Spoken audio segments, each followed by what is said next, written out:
Worried your performance in the media wasn't up to scratch?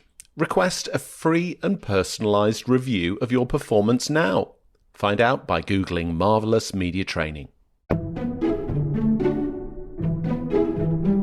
Hi, I'm Steve Blears, this time on the Media Training Podcast. You blink a lot. Did you know you really wave your hands around?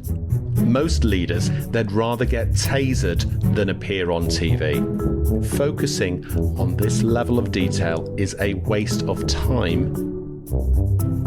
We're discussing how to give feedback on a media appearance, particularly to your boss. Okay, if you are a PR or a comms professional, I know this is a headache.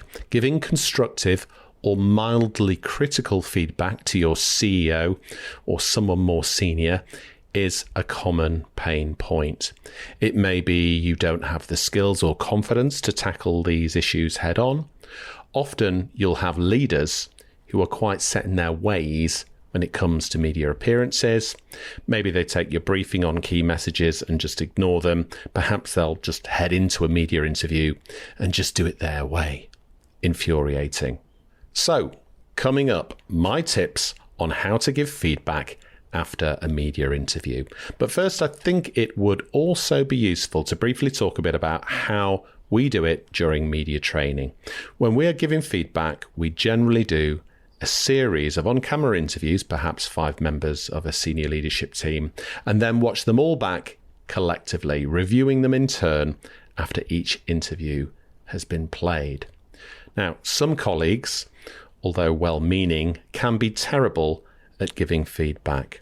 So, if they have something to say, we ask them in advance to focus on the positive, while we, the media trainers, can give a more nuanced overview. We do this to avoid people focusing on often quite unimportant and negative aspects of people's performance. For example, you blink a lot. Did you know you really wave your hands around? You said and a lot. You forgot to make that point. Now, this sort of feedback isn't constructive. As people grow in confidence, often over repeated media appearances, they get much better. Nitpicking on minor details is pointless. People rarely improve when you point these things out. They actually get worse.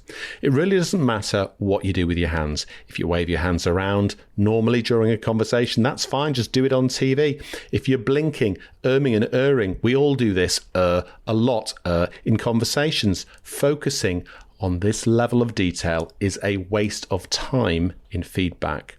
Can you see where we're going here? So, how might you as a comms professional give feedback on a media appearance? My first tip is to video or record the interview. Just use your phone to record the video or sound, because reviewing how they've done will be incredibly useful for them. If they're doing a series of interviews, record all of them, because people get better with practice even across 2 or 3 interviews. Next, pick the right moment for feedback. There are 2 approaches here. If the media appearance has just happened, keep your feedback brief and positive.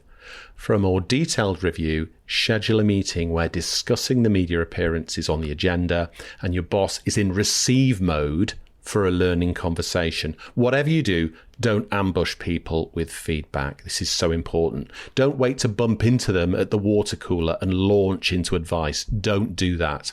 They've got to be ready and in the right frame of mind. So let's rewind a step and look at post-interview feedback when the interview has just happened. Remember, straight afterwards, people are full of adrenaline. In my experience of interviewing thousands of people for both TV and live radio, 2 things happen immediately afterwards. Number 1, they want to talk about how it went. Number 2, they thought they were terrible.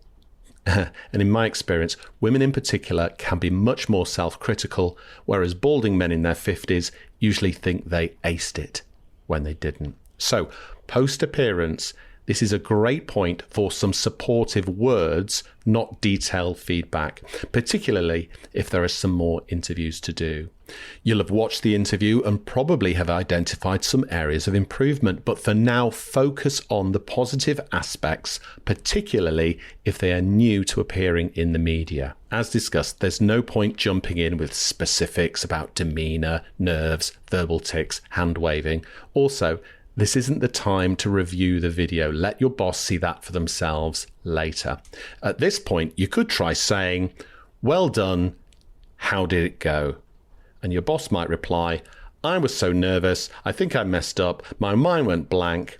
And you say, "Watching it, that wasn't my experience. In the short time allowed, you did ...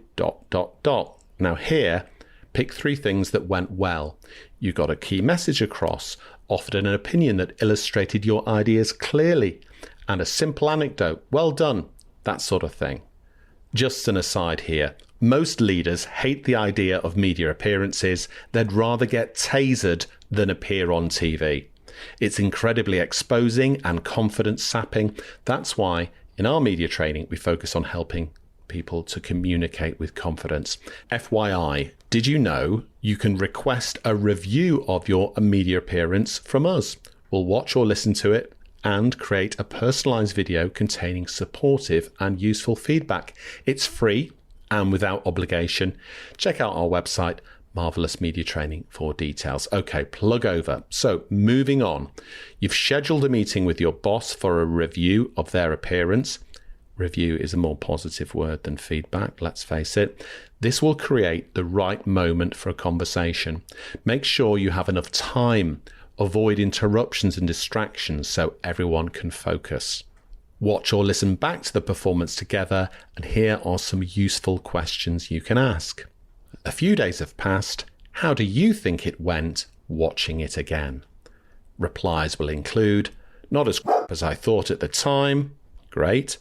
People will often highlight some minor physical issue with their appearance. Don't get into this. People look like what they look like.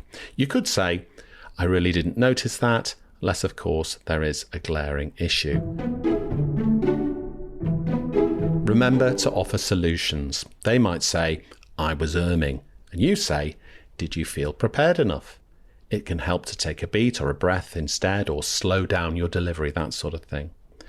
There will be, I'm sure, a discussion about key messaging. You could then ask, did you feel the interviewer gave you the chance to get your key messages across? This is better than, why did you completely forget to mention the key messaging we discussed? Remember, this is a learning conversation, not a blame game.